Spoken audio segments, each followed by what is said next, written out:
Merhaba. Bugünkü derinlemesine sohbetimize hoş geldin. Bu kez masamızda İsmail Beşikçi'nin epey ses getirmiş, zamanında çok da tartışılmış bir eseri var. Devletler Arası Sömürge Kürdistan. Evet, gerçekten de Kürt meselesi ve Kürdistan'ın statüsü üzerine oldukça radikal ve farklı bir bakış açısı sunan bir kitap bu. Aynen öyle. Bizim buradaki amacımız ne peki? Beşikçi'nin bu metinde ortaya koyduğu o temel fikirleri, kilit kavramları, argümanları senin için biraz daha anlaşılır kılmak. Yani bir nevi metnin katmanlarını birlikte aralamak diyebiliriz. Evet, tam olarak o. Ama şunu en baştan netleştirelim. Biz burada Beşikçi'nin kendi görüşlerini aktarıyoruz. Yani bu fikirleri onaylıyoruz ya da reddediyoruz gibi bir durum yok. Hı hı. Amacımız tamamen kaynak metindeki düşünceleri olabildiğince tarafsız bir şekilde sana sunmak. Kesinlikle.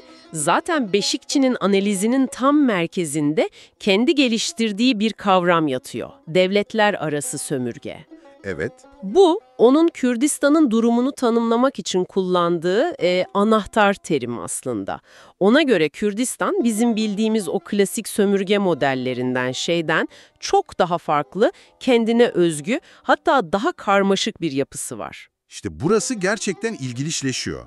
Klasik sömürgecilikten hani şu bildiğimiz mesela Britanya İmparatorluğu ve Hindistan ilişkisi gibi farkı ne tam olarak bu devletler arası sömürge dediği şeyin?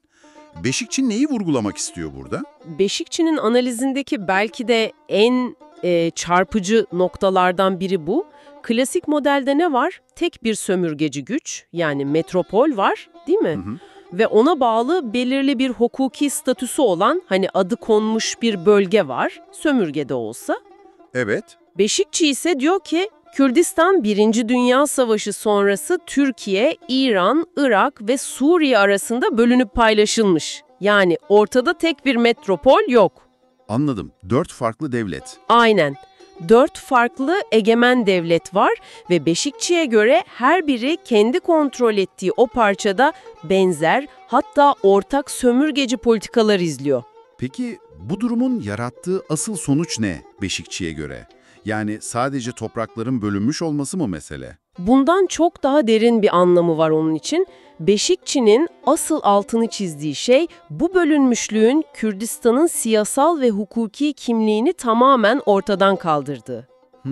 Kimliksizleştirme yani. Evet, klasik sömürgelerin bile bir adı, sınırları, bir statüsü varken Beşikçi'ye göre Kürdistan'ın adı bile resmi olarak tanınmıyor. Uluslararası hukukta bir karşılığı yok. Bu çok çarpıcı bir iddia. İşte bu durum Beşikçi'nin kendi ifadesiyle bir kimliksiz ulus ve kimliksiz bir ülke yaratıyor. Bu kimliksizleştirme onun analizinin temel direklerinden biri. Peki bu kimliksizleştirme ve sömürge durumu dediğimizde Beşikçi hangi somut devlet politikalarına işaret ediyor? Özellikle şu inkar ve asimilasyon konularında ne gibi örnekler veriyor? Beşikçi'nin analizine baktığımızda bu 4 devletin temel politikasının Kürtlerin ve Kürdistan'ın varlığını sistematik olarak inkar etmek olduğunu görüyoruz. Mesela? En belirgin alanlardan biri dil, yani Kürtçenin kamusal alanda, eğitimde, basında yasaklanması veya ciddi şekilde kısıtlanması. Mahkemelerde insanların ana dilinde ifade vermek için tercüman kullanmak zorunda kalması. Evet, bu çok duyduğumuz bir şey. Ya da binlerce yıllık Kürtçe yer adlarının, köylerin, kasabaların, dağların isim yerinin Türkçeleştirilmesi, Alapçalaştırılması veya Farsçalaştırılması. Bunlar Beşikçi'nin metninde sık sık detaylandırdığı somut örnekler. Anlıyorum. Yani dil üzerinden çok net bir kültürel kimlik mücadelesi ve baskı var Beşikçi'ye göre. Peki bu sadece dille mi sınırlı? Kültürün diğer veçeleri? Yo, tabii ki sadece dille sınırlı değil. Beşikçi'nin perspektifinden bakınca bu çok daha geniş bir asimilasyon çabası. Kürt tarihi, edebiyatı, sanatı ya yok sayılıyor ya da egemen ulusların, yani Türk, Arap, Fars kültürlerinin kalıpları içinde eritilmeye çalışılıyor. Nasıl yani? Örnek var mı? Mesela Kürt müziğinin veya folklorunun Türk halk müziği, Arap folkloru veya İran müziği gibi etiketler altında sunulması, Beşikçi bu tür pratikleri kültürel asimilasyonun araçları olarak değerlendiriyor. Amaç ona göre Kürtlerin kendi kültürel kökleriyle, kendi geçmişleriyle olan bağını koparmak. Anladım. İnkar politikaları dil ve kültür üzerinden yürüyor. Peki Beşikçi devletlerin kontrolü sağlamak için başka hangi yöntemlere başvurduğunu söylüyor? Hani şu meşhur böl yönet taktiği gibi şeyler var mı analizinde? Evet.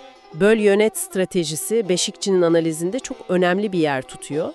Şunu savunuyor, egemen devletler Kürt toplumundaki mevcut ya da bazen kendilerinin körüklediği aşiret farklılıkları, dini mezhep ayrılıkları, lehçe farklılıkları gibi bölünmeleri kullanarak Kürtlerin birleşik bir güç olmasını engellemeye çalışıyor. Kendi içlerinde mi ayrıştırıyorlar yani? Aynen. Hatta ilginç bir nokta daha var. Bu 4 devlet normalde kendi aralarında rekabet halinde olabilir ama konu Kürtlerin ulusal taleplerini bastırmak olunca Beşikçi'ye göre aralarında zımni bir işbirliği içine girebiliyorlar. İlginç bir dinamik gerçekten. Peki ya işin ekonomik boyutu? Mesela Türkiye'deki GAP, yani Güneydoğu Anadolu Projesi gibi büyük kalkınma projeleri var. Beşikçi bunları nasıl yorumluyor bu çerçevede? Bunlar ilk bakışta refah artışı vaat eden projeler gibi duruyor, değil mi? Evet, görünüşte öyle ama Beşikçi bu tür projelere oldukça eleştirel yaklaşıyor. Onun okumasında GAP gibi projelerin asıl amacı ekonomik kalkınmadan ziyade bölgenin demografik yapısını Kürtlerin aleyhine değiştirmek ve asimilasyonu hızlandırmak. Nasıl yani demografik yapıyı değiştirmek derken? Şöyle ki bu projelerle Kürt nüfusun tarım alanları daraltılarak yerinden edildiğini, batıdaki sanayi bölgelerini ucuz iş gücü olarak göçe zorlandığını iddia ediyor. Boşalan yerlere ise devlet teşvikiyle Türk nüfusun yerleştirilmesi gibi bir hedefin olduğunu öne sürüyor. Dolayısıyla bu projeleri aslında ekonomik gelişme maskesi altında yürütülen bir tür sosyal mühendislik, bir asimilasyon aracı olarak görüyor Beşikçi. Anladım. Yani Beşikçi'ye göre ekonomik hamleler bile aslında daha derin siyasi ve kültürel bir ajandanın parçası olabiliyor.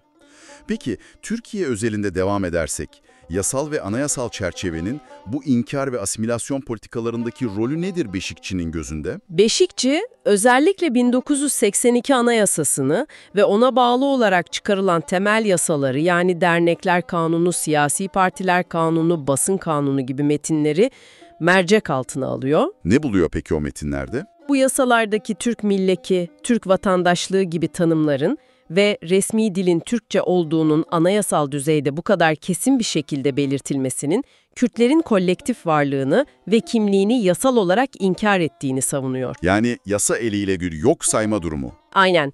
Ona göre bu hukuki çerçeve, Kürtlerin kendi kimlikleriyle örgütlenmesini, siyaset yapmasını, kültürel haklarını talep etmesini engellemek üzere tasarlanmış.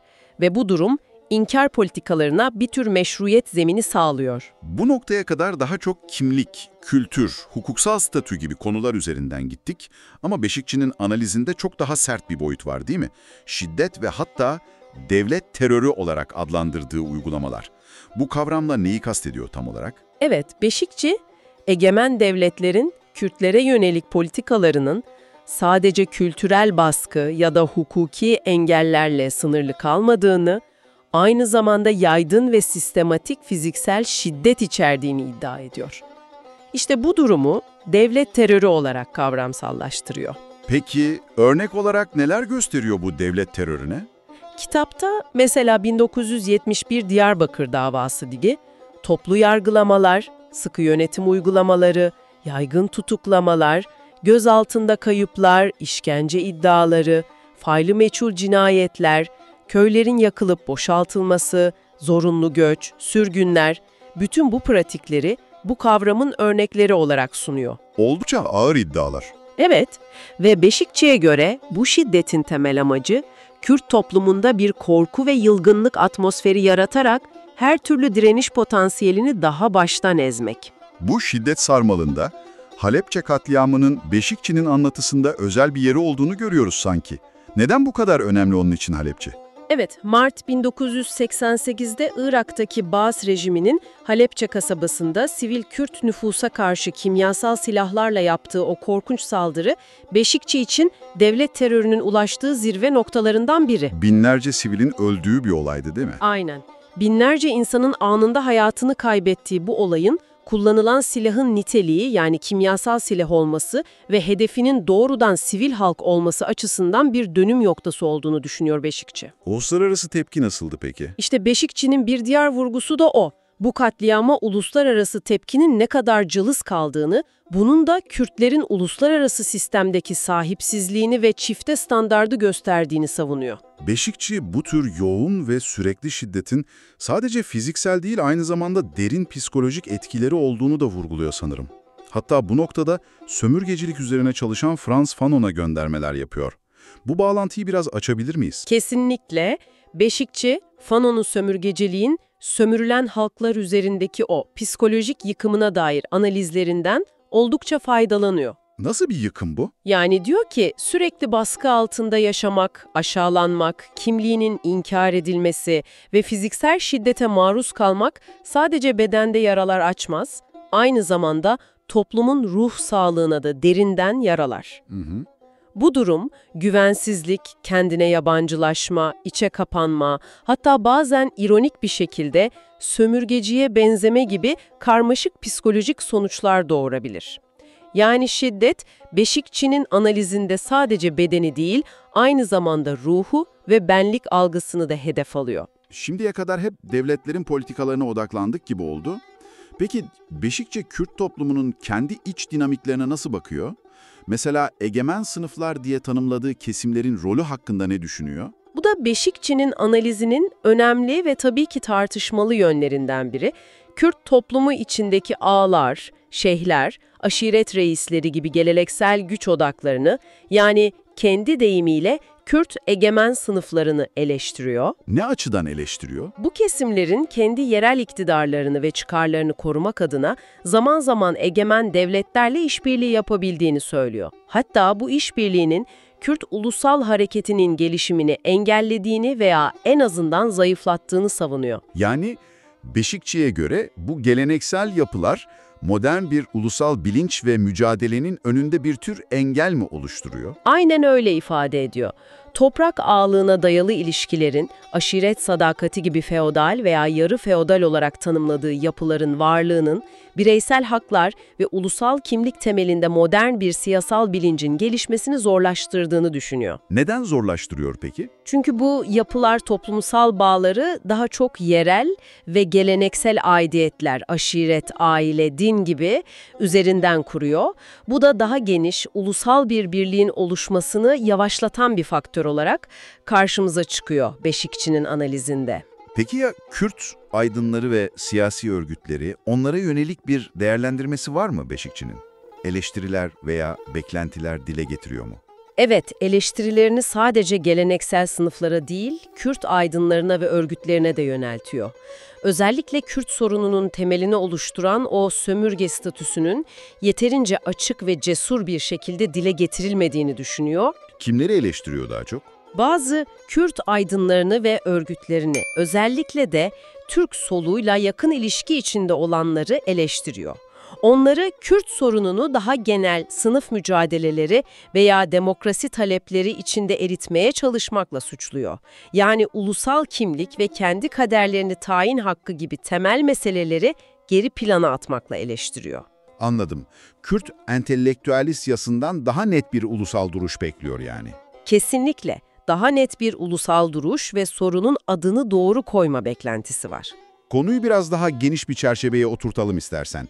Beşikçi, Kürt sorununu sadece bu 4 devletin politikaları ve Kürt toplumunun iç dinamikleriyle mi sınırlıyor, yoksa uluslararası faktörleri de denkleme katıyor mu? Yok, kesinlikle uluslararası boyutu da analizine dahil ediyor. Özellikle batılı emperyalist güçlerin rolüne dikkat çekiyor. Birinci Dünya Savaşı sonrası Orta Doğu'yu kendi çıkarlarına göre şekillendirirken, Kürtlerin taleplerini ve haklarını nasıl göz ardı ettiklerini, Kürdistan'ın bölünmesinde nasıl önemli bir rol oynadıklarını belirtiyor. Soğuk Savaş dönemi peki? Evet, Soğuk Savaş dönemindeki o iki kutuplu dünyanın yarattığı gerilimlerin ve bölge devletlerinin kendi aralarındaki çıkar çatışmalarının da Kürt sorununu daha da çözümsüz hale getirdiğini söylüyor. Kürtleri bir nevi pazarlık unsuru haline getirdiğini ifade ediyor. Metinde sıkça Filistin sorunuyla yapılan karşılaştırmalar dikkat çekiyor. Bu karşılaştırmanın temel amacı ne? Benzerlikler mi, farklılıklar mı vurgulanıyor daha çok? Beşikçi, Filistin sorununu hem bir benzerlik hem de önemli bir farklılık noktası olarak kullanıyor. Tabii her iki halkın da kendi devletini kurma veya kendi kaderini tayin etme mücadelesi verdiğini belirterek bir paralellik kuruyor. Ama asıl vurgu farklılıklarda galiba. Aynen, asıl vurguladığı nokta farklılıklar. Diyor ki, Filistinlilerin temel olarak tek bir hasmı var, İsrail. Ve Arap dünyasından hani inişli çıkışlı da olsa siyasi ve diplomatik destek görebiliyorlar. Kürtlerin durumu ise? Buna karşılık Kürtler 4 ayrı devletle aynı anda mücadele etmek zorunda ve uluslararası alanda genellikle yapayalnız bırakılıyorlar. İşte bu durumun Kürt mücadelesini Filistin mücadelesinden çok daha zor ve karmaşık hale getirdiğini savunuyor. Yani bu karşılaştırma Kürt sorununun kendine özgü zorluklarını daha net ortaya koymayı amaçlıyor. Çok net anlaşıldı.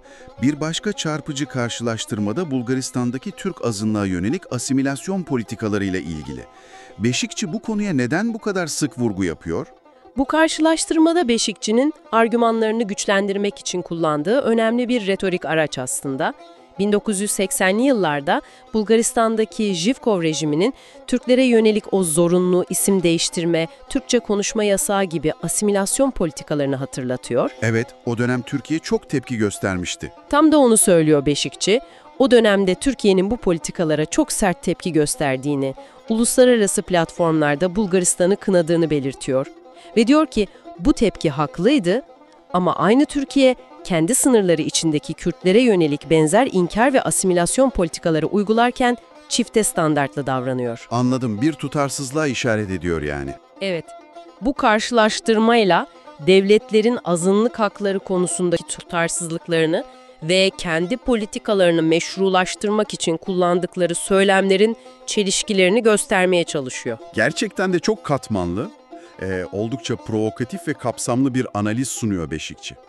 O zaman bunca detayın ardından bu sohbetten çıkarabileceğimiz temel noktaları şöyle bir toparlayalım mı? Elbette İsmail Beşikçi'nin devletler arası sömürge Kürdistan tezi özünde şunu iddia ediyor: Kürdistan bildiğimiz klasik sömürge tanımlarına pek sığmıyor.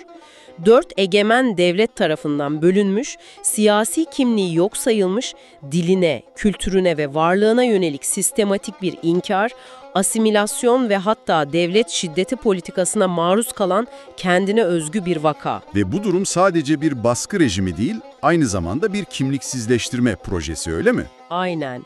Belki de Beşikçi'nin analizinin en sarsıcı yönü bu. Bunun sadece bir baskı rejimi olmadığını, aynı zamanda bir kimliksizleştirme ve varlığı ortadan kaldırma projesi olduğunu öne sürmesi.